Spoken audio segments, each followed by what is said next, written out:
Jai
शूपण का दिनांकन करते हैं।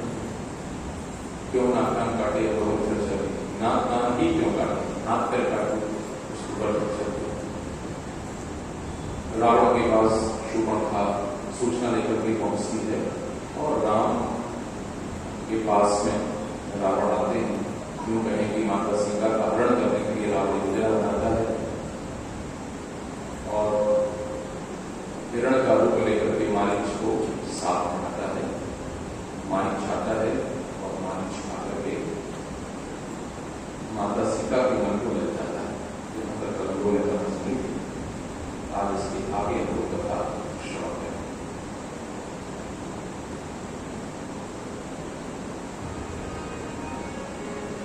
पश्यतां मृगं चित्रं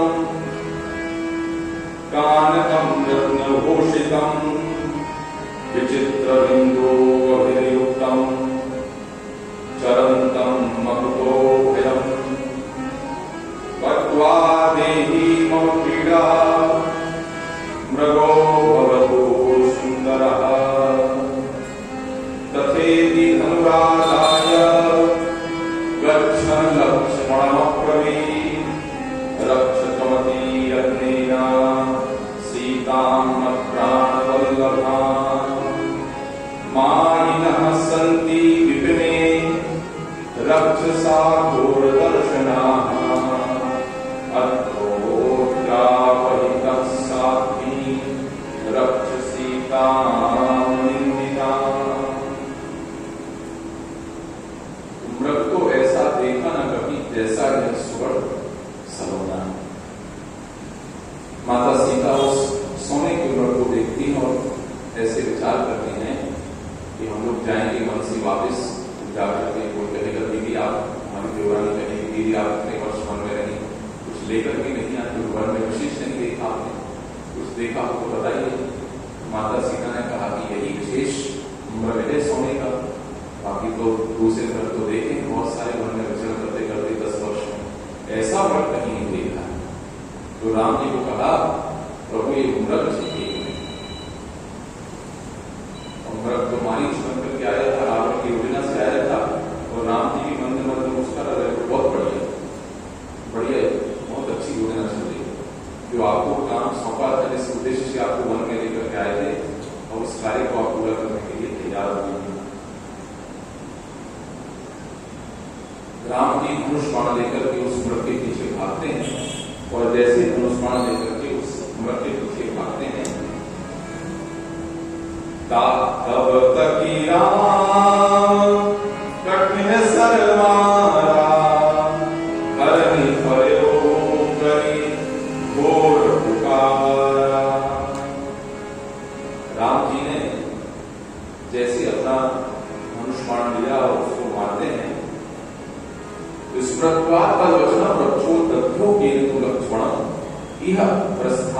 सीता नाम सुनिए रावणो है।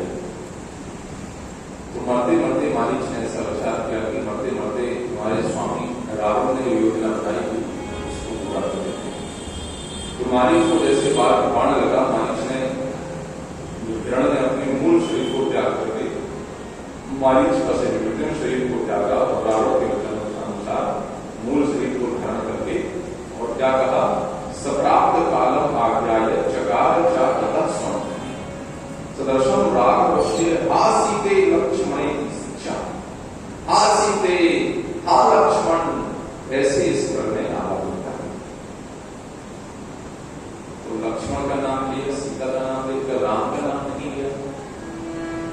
देखो पहले की असुरों की स्थिति की मरते मरते राम का नाम लेना चाहिए।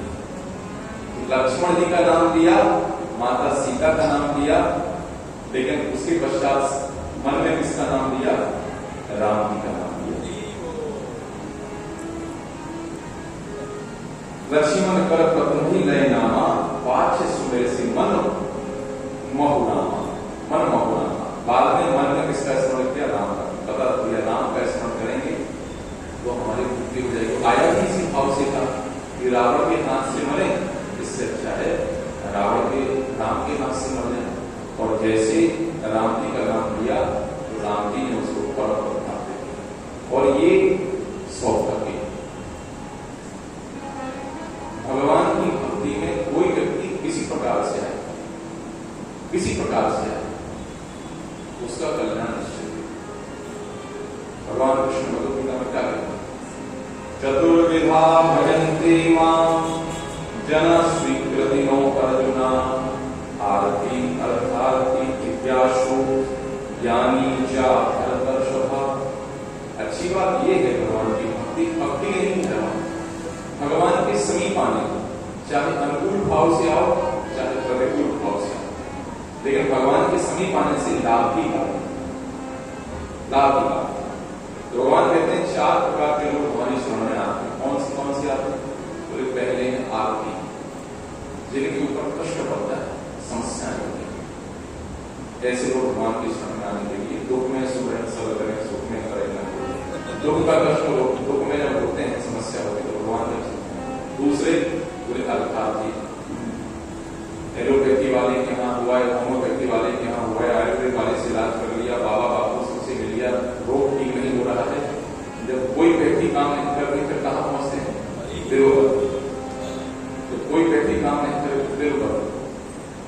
अब बाबा तिरुपति के पास जाते हैं, वही हमारी इच्छा पूर्ण होगी, वही हमारा रोग ठीक होगा। और जिज्ञासु, प्रश्नों का जवाब नहीं मिल रहा है, जीवन में ऐसी परिस्थितियां उत्पन्न हो रही हैं कि मन में पूछा जा रहा है कि हमारे साथ ऐसा क्यों, हमारे साथ ऐसा क्यों हो रहा है। जब ये भूचाल मन में आता है तो दौड़े दौड़े संत पुरुषों की संगत में आएंगे, जब प्रभु की शरण में आएंगे और प्रभु भेज देंगे अपनी किसी भक्त के पास। और चौथे सबसे श्रेष्ठ लोग हैं ज्ञानी। पूर्व जन्म का प्रारब्ध ऐसा है, पूर्व जन्म के प्रारब्ध से ही ज्ञान में स्थित है। बाल्यावस्था से ही माता पिता की अनुकंपा से गुरु का संग प्राप्त हुआ है और ज्ञान में स्थित है और भगवान की शरणागत होना चाहिए।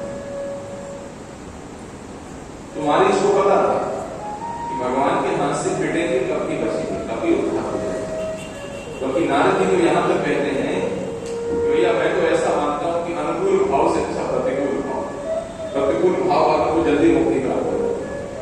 कई लोग बोलते हैं अच्छा है तो प्रतिकूल भाव, ऐसे असुर बनेंगे, ऐसे असुर बनेंगे कि भगवान को मारने आना पड़ेगा, लेकिन उस कोटि का असुर बनना है।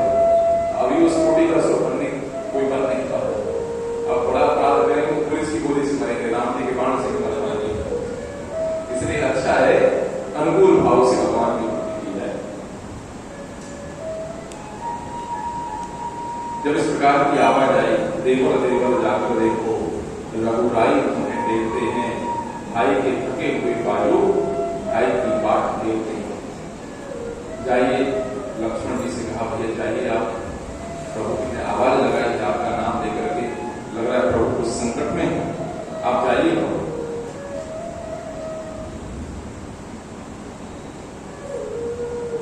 तो लक्ष्मण जी का वचन देखिए, लक्ष्मण जी क्या कहते हैं। लक्ष्मण जी कहते हैं इसका साहस है हे माता, जो उन्हें दुख पहुंचाएगा। तो सूरज जिस तरह प्रकाशित है कब अंधकार रह पाएगा। यत्र योगेश्वरो कृष्ण यत्र पार्थ धनुर्धा तत्र श्री विजयो भूति नीति मध्य। कौन भगवान को परास्त कर सकता है? ये सेवक का स्वामी के ऊपर, भक्त का भगवान के ऊपर ये विश्वास होना चाहिए। लक्ष्मण जी सेवक की भूमिका निभा रहे हैं और सेवक का स्वामी के ऊपर क्या विश्वास हो। लक्ष्मण जी यहाँ पर माता सीता कह रहे हैं जाइए जाइए आप। माता सीता को पता है वही में यही योजना सौंपी गई है, क्योंकि उसके पहले मीटिंग हो गई थी माता सीता को राम जी की, लक्ष्मण जी को पता नहीं। तो लक्ष्मण जी बोले माता राम जी को कौन परास्त कर सकता है, नहीं जाएंगे। और जब इस प्रकार से उन्होंने कहा तो माता सीता ने कुछ ऐसे शब्द कहे जिन्होंने लक्ष्मण जी के हृदय को भेद दिया। बड़े कटु लगे उनको वो शब्द, और इच्छा न होते हुए भी ततोवंतम समालोक्य रावणो पुच्छो वेशतक सीता समीपम गतम स्फुरंतम कमंतु। लक्ष्मण जी जहां से वो आवाज आई तो उत्साह बढ़ते हैं, और जैसे उत्साह बढ़ते हैं उसी समय कौन आता है? रावण आता है। तो बड़ी अब आप इसको चाहे हास्य समझें और चाहे दुष्टता समझें, सीता का हरण करने के लिए राम इस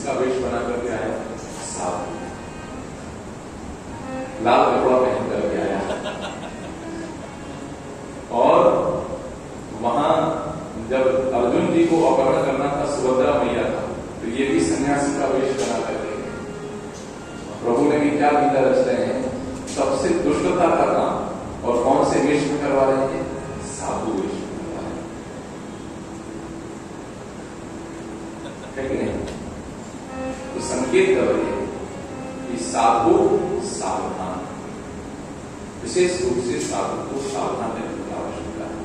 सन्यासी अल्प चित्र बड़ा करता है। रावण साधु का वेश बना करके पहुंचा, और जब साधु का वेश बना करके पहुंचता है तो हाथ में दंड कमंडल है, माता सीता के पास जाता है और सीता माता से देख करके उसको प्रणाम करती हैं, और रावण कहता है कि देवी भिक्षा दे। तो जब लक्ष्मण जी गए थे तो सबको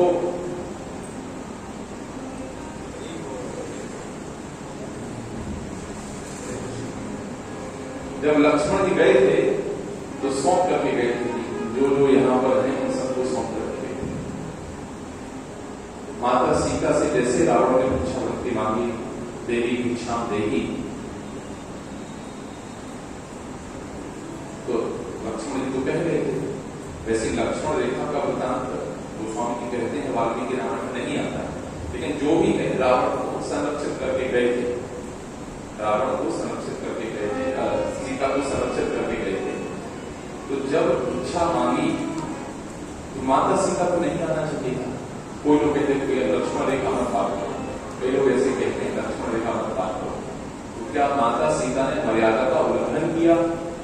प्रश्न ये है कि माता सीता रावण को इच्छा देने के लिए गई, जब ऐसे मन में है, सामान्य गति है, पुरुष नहीं है घर में, तो ऐसे समय में चलो बाद में आना।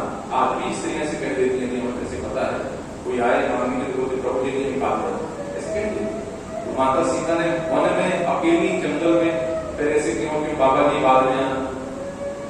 तो माता सीता ने अपने कुल की तरफ विचार किया कि हमारा कुल कौन सा है, रघुवंश का कुल, और ऐसा ना हो कि हमारे कुल की कीर्ति कभी गाई जाए और वहां ये विचार पड़ जाए कि एक सन्यासी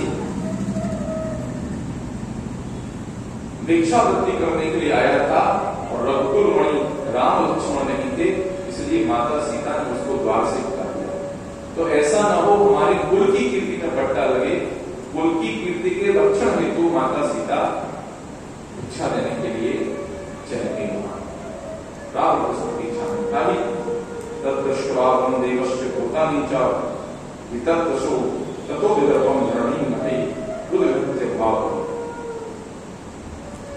रावण ने माता सीता को पकड़ लिया, पकड़ करके अपने रथ में बिठाया और लेकर के चले। माता सीता क्रंदन कर रही हैं, आज एक वीर रघुराया तेहि अपराध विसारे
आपका कोई दोष नहीं था, हमारी ही गलती थी, हमने आपको ऐसे कटु शब्द रहे और लग रहा है उसी का ये दुष्परिणाम, उसी का फल ये हमें प्राप्त हो रहा है।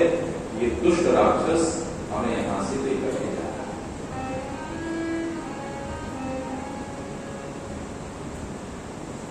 बहुत महत्वपूर्ण है, बहुत हमारा अहंकार हमें स्वीकार नहीं कर सकता है, ये दोष हमारे अंदर है। और जब तक कोई व्यक्ति दोष को स्वीकार न करे, तब हमारे लिए फोन आया तो परिचित हमने कहा कि फला फला व्यक्ति थोड़ी शराब पी रहे हो बैठ कर और फोन करिए उनको, बोलिए वहां से क्यों पी रहे, फोन लगाए तो फोन स्विच ऑफ आता है। ऐसे भी साथ में काम कर स्पॉट पे जाके शराब जमाने की रेसिपी कार्य करते हैं। सुबह हमने फोन लगाया तो व्यक्ति बोलते थे प्रभु जी हम भी पी रहे थे, हम नहीं प्रभु हमको तुम्हारी कॉलोनी का फोन आया थोड़ी शराब पी रहे, तो स्वीकार करने के लिए तैयार नहीं। जब 10-15 मिनट चैनल टाइट किया, जब जाकर बोले प्रभु जी क्या करें, दुष्ट जमाने हैं, आज कम से कम 6-7 महीनों कोई गलती हो गई, अब क्लास स्नान का प्रयोग नहीं। यदि स्वीकारोक्ति ना हो कि हमसे हमें कोई दोष है, हमसे कोई गलती हुई है, तो सुधार होगा। इसीलिए जो व्यक्ति प्रगति करना चाहता है, जो व्यक्ति चाहता है कि हमारा चरित्र उन्नत हो, उसको आवश्यकता है यदि कोई गलती हो जाए, यद्यपि अहंकार को ठेस लगेगी स्वीकार करने में, हो सकता है लोग हमारे लिए थोड़ा बुरा भला भी कहें, समझा तो रहे थे पहले मान नहीं रहे थे, अब हो कह सकते हैं, फिर भी स्वीकार करने में ही लाभ, क्योंकि स्वीकार करेंगे सुधार होने की संभावनाएं बढ़ जाएंगी। माता जानकी उदाहरण प्रस्तुत कर रहे हैं कि हे लक्ष्मण, हमसे गलती हो गई, हमने ऐसे अपशब्द आपके प्रति कहे और लग रहा है उसी का एक दुष्परिणाम हमारे जीवन में आया है कि दुष्ट हमें हर करके हमारे प्रभु से दूर ले जा रहे हैं।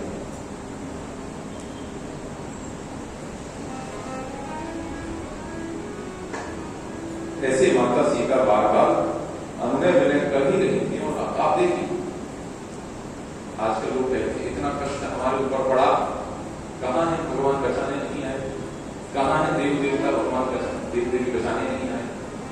अरे आपको उस माता सीता को बचाने के लिए नहीं आ रहे, कहां आ गए? कोई आए अचानक?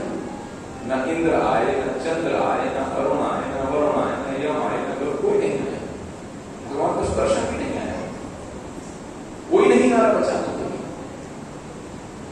यदि बचाने के लिए नहीं आ रहे भगवान, तो समझ जाइए भगवान की कोई योजना है, अपनी श्रद्धा को नष्ट मत कीजिए। यदि कोई जीवन में ऐसी परिस्थिति आ गई और कोई हमारा रक्षण नहीं कर पाया और बाह्य दृष्टि से हमारा नुकसान हो भी गया, तो दोष भगवान को देने की आवश्यकता नहीं। आजकल एक पद्धति सी चलने के लिए भगवान को गाली, कुछ हुआ नहीं इसकी भी बंदूक तानते भगवान को। कहां है तुम्हारा भगवान? तो भगवान है, इतने लोग भूखे क्यों मर रहे हैं? भगवान है तो एक्सीडेंट क्यों हो रहे हैं? श्रील प्रभुपाद जी जर्मनी में थे तो बहुत सारी स्त्रियां उनके पास आई और ऐसे कहने लगी, स्वामी जी हम तो भगवान को नहीं मानते, हमारे पति विश्व युद्ध में गए थे युद्ध करने के लिए जर्मनी की तरफ से और हमारे पतियों की युद्ध में मृत्यु हो गई, हम नहीं मानते, भगवान था तो उन्हें रक्षा तो नहीं। तो प्रभुपाद ने बड़ा सरल सा उत्तर दिया कि क्या तुम्हारे पति भगवान से पूछ कर युद्ध करने गए थे? तो अब करना अपने मन की और कुछ गड़बड़ हो गया तो दोष किसको देना? भगवान। पी के बैठ के बोतल खुद पी रहे हैं, तो एक्सीडेंट हो गया तो भगवान ने क्यों नहीं बचाया?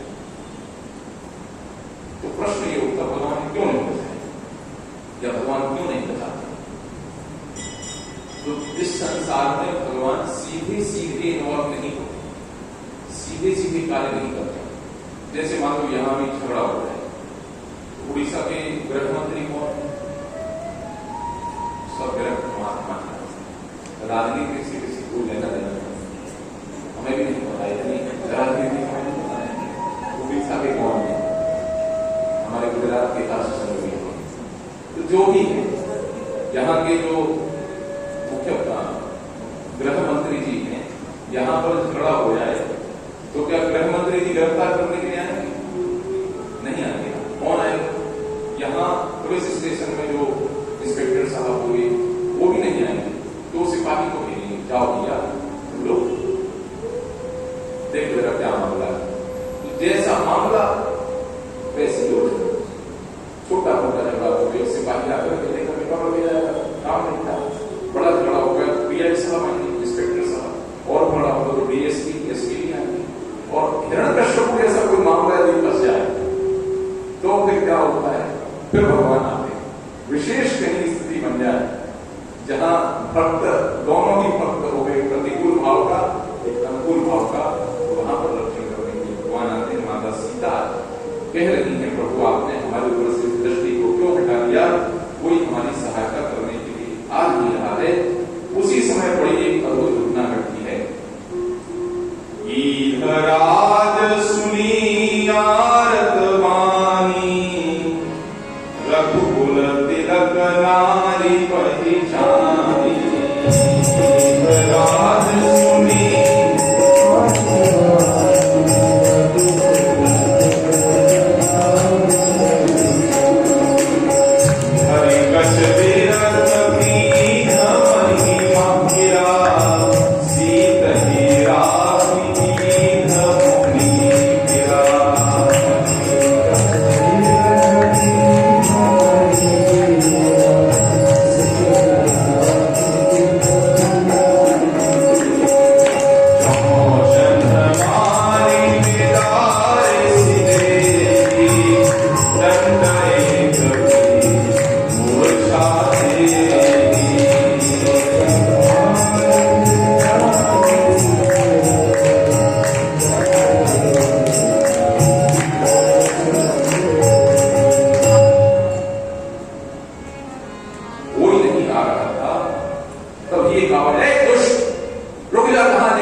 देखा दूर से, कौन है यहाँ पर?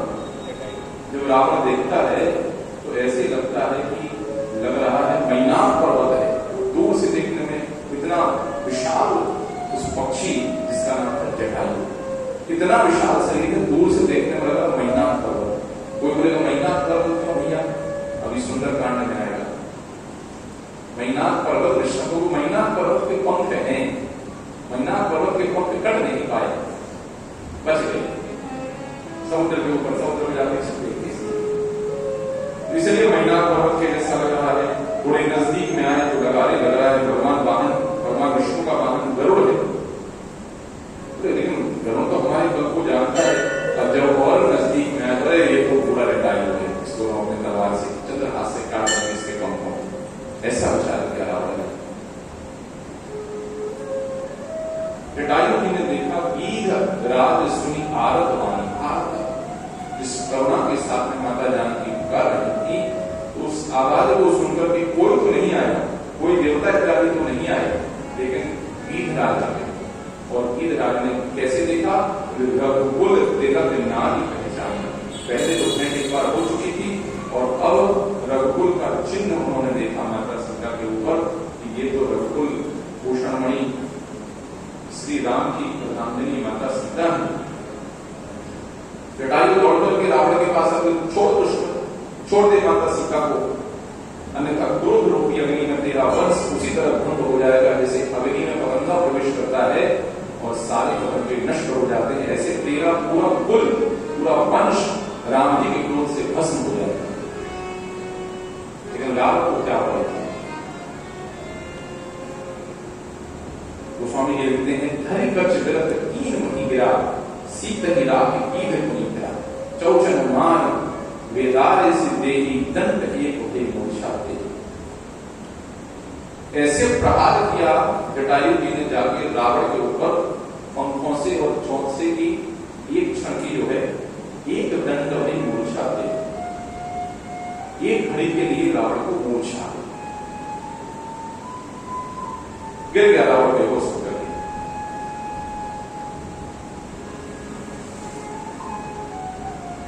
ये जो दृष्टांत चल रहा है आगे अरण्य कांड में भी आएगा और जहां जटायु के ऊपर शब्द चल रहा है, किया जटायु ने, रावण बेहोश होकर के गिर गया। लेकिन ऐसा क्यों हुआ? क्यों बेहोश होकर के गिर? जटायु जी हम सबको शिक्षा दे, क्या शिक्षा दे रहे हैं? कि भगवान की सेवा के लिए प्रयास करें, प्रयास करिए आप। हमारी विजय होगी कि हमारी पराजय होगी, महत्वपूर्ण ये नहीं। महत्वपूर्ण है कि व्यक्ति अपने धर्म का पालन करे। धर्मो रक्षति रक्षिता। जब कोई व्यक्ति धर्म की रक्षा करता है तो धर्म उसकी रक्षा करता है। बहुत प्रसिद्ध दृष्टांत है बिल्वमंगल ठाकुर, आसक्त थे वेश्या के प्रति। वेश्या के वचनों से उनके हृदय में विरक्ति आ गई। जा रहे थे वृंदावन, जाएंगे वृंदावन जाकर के भजन करेंगे, ऐसे आसक्ति को आ गई। लेकिन जा रहे थे, रास्ते में नल के ऊपर कुएं पर पानी भरते हुए ब्राह्मण की पत्नी को देखा। ब्राह्मण की पत्नी को देख करके इतने काम आसक्त हो गए, इतने कामांध हो गए। वो माता श्री पानी भर भर के जा रही थी और ये उनके पीछे पीछे चले। घर पहुंचे तो ब्राह्मण देखता थे। इतनी दुष्टता, काम अंध व्यक्ति, काम में व्यक्ति सब लज्जा को बैठता है। बोले हम आपकी पत्नी का भोग करना चाहते। और ब्राह्मण ने उन्होंने कहा ठीक अतिथि है, ये चाहता है, ठीक है। जैसे उन्होंने ऐसे कहा, स्मृति लौटाई बिल्वमंगल ठाकुर। मैं इतना दुष्ट हूं, इतना दुष्ट विचार हमारे अंदर आया। उन्होंने कहा इसकी दोषी आंखें, इसलिए जाकर के उन आंखों को तोड़ दिया, आंखों को फोड़ दिया, वृंदावन में भजन किया और बाद में उन्हीं फूटी आंखों से भगवान का दर्शन। वो ब्राह्मण, वो ब्राह्मणी जो अपने धर्म के पालन के लिए स्थिर थे, उनकी प्रेरणा से बिल्वमंगल ठाकुर को विरक्ति हुई, भगवान का दर्शन। इसलिए धर्मो रक्षति रक्षिता। समस्या नहीं, तकलीफ हो, फिर भी प्रयास करें कि अपने धर्म के रक्षण में लगे। जटायु जी ने देखा कि माता सीता का कौन होकर हो रहा है, तो विचार ये नहीं किया कि सामने कौन है, रावण है कि कौन है। नीति का पालन किया और भिड़ गया रावण से और चौंच मार मार करके रावण को बेहोश कर दिया, रथ को तोड़ दिया। अब जटायु जी बाजू में बैठे रावण को पूछा, कोई बोल रहा है जटायु कर क्या रहे हो, क्या कर रहे हो तुम, मान लो उसको, क्यों नहीं मानते? तो जटायु क्या कहता है? जटायु कहता है, जटायु भी कह रहे हैं कि हम सामान्य पक्षी नहीं, हम भारतवर्ष के पक्षी, और भारतवर्ष का पक्षी भी युद्ध नीति का पालन करना जानता है। जब कोई व्यक्ति निहत्था हो, बेहोश हो, ऐसे समय उसके ऊपर आक्रमण नहीं करना चाहिए। इसलिए भारत में बड़े बड़े युद्ध हुए। लोग बोलते हैं पृथ्वीराज चौहान ने मोहम्मद गौरी को क्यों छोड़ दिया? क्योंकि वे युद्ध नहीं कर रहे थे। दो प्रकार का युद्ध होता है। एक होता है किसी भी प्रकार से उसकी धन को, संपत्ति को अर्जित करना है, और दूसरा होता है फिलोसफिकल युद्ध। इससे फर्क नहीं पड़ता है कि हमें विजय प्राप्त होगी कि हम परास्त होंगे। महत्वपूर्ण ये है कि छात्र धर्म में युद्ध करना, इसलिए मरे तो मरे, लेकिन युद्ध हम करेंगे। ये युद्ध भारत के युद्ध कर रहे थे, यही पद्धति की युद्ध कर रही है। इसलिए आप देखिए महाभारत में भी यही नियम बनाया गया। वो तो जब अभिमन्यु को 10 वीरों ने घेर करके मार दिया, उसके बाद उस नियम को तोड़ करके कहा गया कि भैया तुमने जब दुष्टता करी है, तुमने तोड़ा है नियम, तो दंड हमारी तरफ से ही दिया है, अन्यथा इस प्रकार का। तो इसलिए जटायु जी भगवान की सेवा के लिए प्रयास कर रहे हैं। जटायु जी ने प्रयास, सबसे पहले प्रयास किसने किया? माता जानकी। क्या प्रयास किया? अपनी भाग रही तो चिल्ला रही, ऐसे नहीं बस बेहोश होकर के प्रयास कर रही, छूट देना। आगे जाएंगे तो पुनः प्रयास कर रहे हैं। क्या प्रयास कर रही है? अपने वस्त्रों को लेकर के उसमें जो गहने प्राप्त हुए थे माता अनुसुईया से, उन गहनों को बांध करके देखा, वानरों का बैठा हुआ वहां पे प्रयास कर रहे हैं। जटायु जी भी प्रयास कर रहे हैं, और आगे वर्णन आएगा कि इंद्रजी भी अपना प्रयास शिव प्रभुपाद 70 वर्ष के बूढ़े व्यक्ति प्रयास कर रहे हैं। रघुनाथ दास गोस्वामी जी महाप्रभु आदेश देकर के रघुनाथदास तुम्हें राधा कुंड का जीर्णोद्धार करना है, अपना प्रयास करना नहीं छोड़ा। भगवान ने वही एक सेठ को भेज दिया, जाओ रघुनाथदास भजन कर रहे हैं राधा कुंड पर, वहीं जाओ, जो वो कहे सो करना। आकर के उसने स्वयं सारे कुंड का निर्माण करने का प्रयास। तो हमारे हाथ में क्या है? प्रयास। परिणाम हमारे हाथ में नहीं। परीक्षा के लिए तैयारी हम कर सकते हैं, अभी परिणाम कैसा आएगा वो कौन जाने। मरते समय कृष्ण का चिंतन हो या नहीं हो हमारे हाथ में। हम जीवन में क्या कर सकते हैं? हम कथा में आकर के बैठ करके प्रयास कर सकते हैं, हमें कथा समझ में आए, भागवत कथा राम कथा समझ में आए, प्रयास कर सकते हैं। 2-4-10 बार सुनेंगे तो समझ आना शुरू हो। एक बार तो क्लास में चीजें समझ में नहीं आती। हम लोग पहले दूसरी 5वीं 7वीं क्लास में पढ़ते थे तो ऐसा होता था कि मास्टर ने एक बार पढ़ा दिया और सब याद हो गया। ऐसा होता था बार बार अभ्यास की बार बार श्रवण करने से ये होता था कि वो विषय हमें स्पष्ट होता था। लेकिन हमारी अभिलाषा ऐसे भागवत एक बार सुनो याद हो जाए, राम जी का एक बार सुनो याद हो जाए, हमें याद नहीं हो याद कहां से आए? हमें भी रिवीजन करना पड़ता है। आपसे ज्यादा तो हम बोलते हैं और पढ़ते हैं, तब भी हमें रोज पढ़ना पड़ता है, रिवीजन करना पड़ता है। लेकिन महत्वपूर्ण क्या है? प्रयास करें। और जो प्रयास किया मूर्छित हो गया रावण। इत्युक्त्वा तीक्ष्णतुण्डेन चूर्णयामास तद्रथम् वाहन विविध पादाभ्याम चूर्णयामास तद् धनुष तोड़ दिया। रावण के रथ को जितना चूर डाला, टुकड़े टुकड़े कर दिया। तथा सीता परित्यज्य रावणः प्रणमादरे चिच्छेद पक्षौ सामर्षः पक्षिराजस्य धीमतः।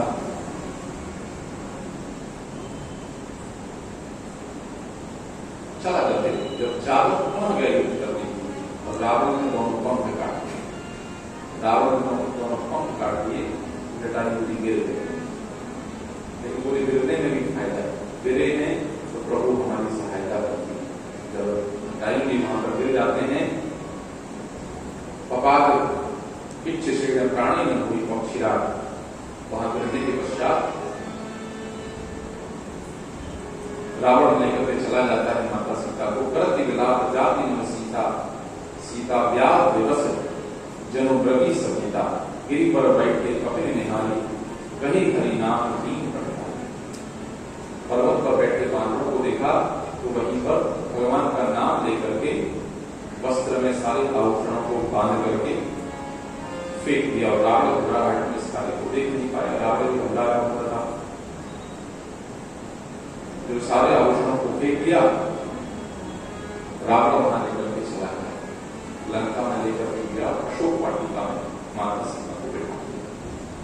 कई लोग कहते हैं प्रभु जी दशहरे के दिन रावण के चेहरे बहुत आगे बढ़ते हैं, रावण का बहुत गुणगान करते हैं। देखो, एक होता है धर्म को जानना और एक होता है धर्म की अनुभूति। रावण विद्वान था, षड दर्शन का ज्ञाता था, शास्त्रों का ज्ञाता था, विद्वान था। लेकिन काम क्या कर रहा है? अपहरण कर रहे हैं। एक अबला स्त्री को लेकर के जा रहा है और जटायु क्या ईद की योनि, पक्षी योनि, निकृष्ट योनि हो सकता है ना, वो शास्त्रों का ज्ञान, लेकिन क्या कर रहा है? भगवान की सेवा। तो महत्वपूर्ण है, सिर्फ जान लेना महत्वपूर्ण नहीं है। महत्वपूर्ण ये है कि जान करके काम कितना किया। वो सुन करके जैसे बोलते हैं ना, एक जगह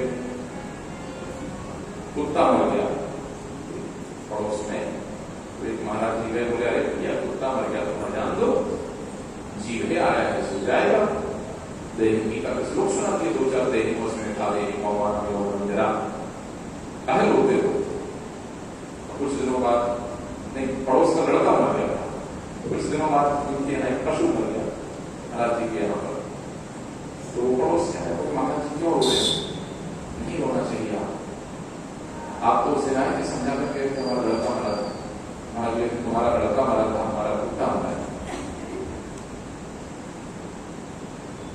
ज्ञान और विज्ञान, ज्ञान विज्ञान सत्तम जब ज्ञात्वा मुक्त से सुखा। क्या होना चाहिए? समझना आवश्यक है कि ज्ञान के साथ विज्ञान, अनुभूत करना आवश्यक है। जटायु को अनुभव था भगवान की सेवा के लिए माता सीता को बचाने के लिए निकल गया और माता सीता विलाप करके कहां पहुंची? अशोक वाटिका में पहुंची। जैसे माता सीता अशोक वाटिका में पहुंची, मैंने फिर कहा प्रयास करना चाहिए। देवेंद्र वहां पहुंचते हैं, इंद्र जी पहुंचते हैं। तस्मात् अन्नमिदं सीते भविष्यान् अहं स्वयं सत्त्वां संग्रहा वैदेही आगतः संवित्रया। हे देवनंदिनी, हे माता सीता, ये मैं भविष्यांत लेकर आपके पास आया हूं और आप इस भविष्यांत का सेवन करेंगी तो एक बात मान लीजिए कि आपको वर्षों वर्षों तक, हजारों वर्षों तक आपको भूख नहीं लगेगी, प्यास नहीं लगेगी। तो किसने व्यवस्था कर दी? इंद्र जी ने व्यवस्था कर दी। हो सकता माता सीता को बचाने के लिए नहीं आए, इसलिए प्रभु की योजना को समझ, देवता बचाने नहीं आ रही, सहयोगी भगवान की योजना है।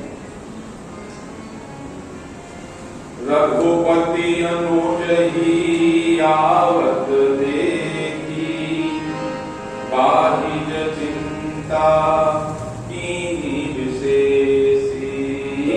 रघुपति अनुज ही आवत देखी, बाहिज चिंता कीनी विशेषी। कहीं पद कमल अनुज कर जोड़ी, गतिनाथ करो मोहि न कोई। कहीं पद कमल अनुज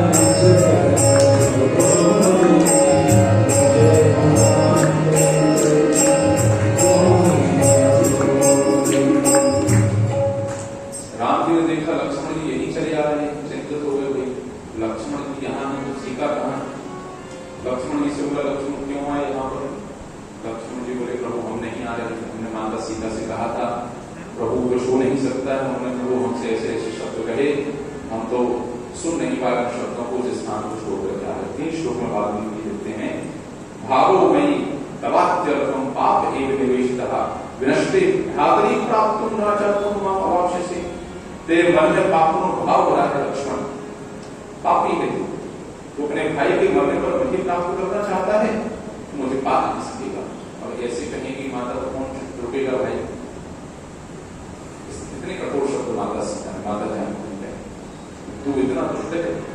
प्रभु प्रक्षुन्नचारीमं मदर्थम अनुगच्छसि राघवस्यांतरम प्रेक्षुस्तथैनं नाम करतसि। तू अपने भाई का छिपा हुआ शत्रु, तू भरत का सहयोगी है,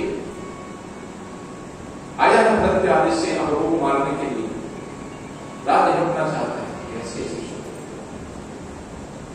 हम लोग भी कहते हैं, ऐसे शब्द कहते नहीं कहते, कभी कभी गुस्से में आ जाते हैं, ऐसे शब्द कहते हैं, ऐसे शब्द कह देते हैं कि वो जिंदगी भर के लिए हृदय में वो शब्द घुस करके रह जाते हैं और जिंदगी भर व्यक्ति उन शब्दों को याद रखता है। इसलिए यह शब्द कैसे बोले, तोड़ मोड़ के बोलना चाहिए। इतने कठोर शब्द है। लक्ष्मण जी हैं, हो सकता है याद न रहे हो, भूल गए हो, सम्मान करते हैं माता का, लेकिन इतने खतरनाक शब्द है, बहुत कठोर शब्द है। अब प्रभु क्या बोल रहे हैं? जब उन्होंने देखा इस प्रकार से पहुंचे, मेरे मन में हाँ गुण खानी जाने की सीता रूप सीत ने पुनीता। राम जी पहुंचे, कुटिया में माता सीता वहां पर नहीं थी। बड़े उदय खंडी में व्यक्ति भजन लिखते हैं कि पूछे श्री राम लखन कहाँ गई जाने की वो मां, सुनी कुटिया देखी वे नहीं सिया दिखाएं, बिलक बिलक के रोए बड़े नीर वहां, लखन कहाँ गई जाने की वो मां। हे लखनलाल, कहाँ गई तुम्हारी माता जानकी, तुम्हारे पास छोड़ करके गए थे। ऐसे राम जी रो रहे, सामान्य मनुष्य की भांति हो रहे। हे खग मृग हे मधुकर श्रेणी, तुम देखी सीता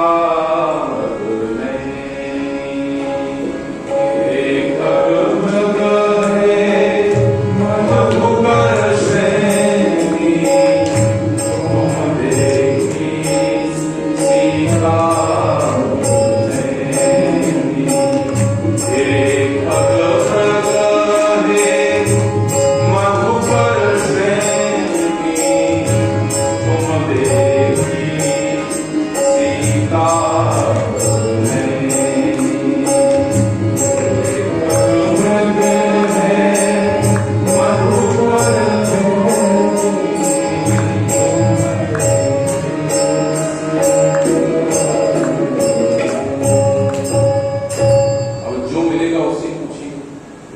नाग, हे पक्षियों, हे मृग, हे मधुकर श्रेणी, जो वहां भौरे गुंजायमान कर रहे हैं, भौरों का जो समूह है, तो देखी सीता कर रहे हैं। क्या आपने सीता का दर्शन किया है? कहीं देखा है कोई उसको लेकर के गया हो? आप बताइए। हा लक्ष्मण महाबाहु पश्यसि तो प्रिया उचित, हा प्रिय वो गता भद्रे, हा सीते थी अपना, हे सीता तुम कहां चली गई? ऐसे भगवान विशोक में रो रहे। प्रश्न ये होता है कि राम जी तो आत्मा राम है,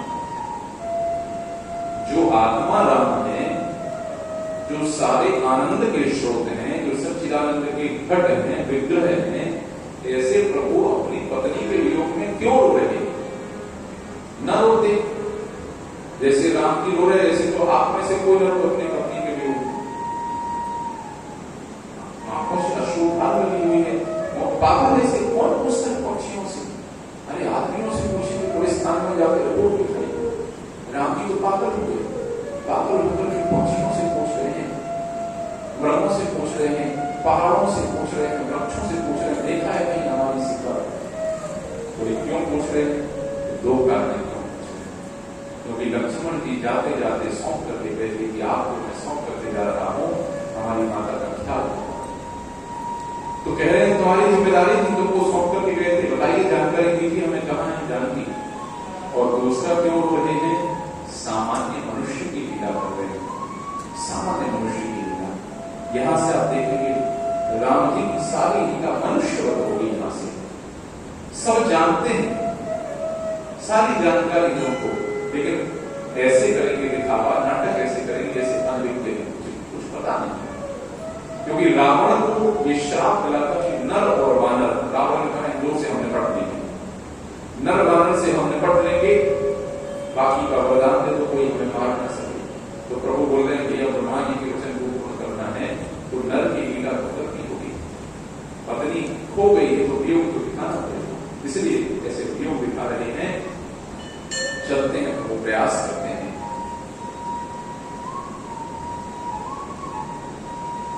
अब राम जी चाहते तो वहीं पर रोक करके बैठ जाते, लेकिन अब हो गई सीता, उन्हें जानकारी नहीं लग रही, कुछ पता नहीं चल रहा है कहां गई सीता।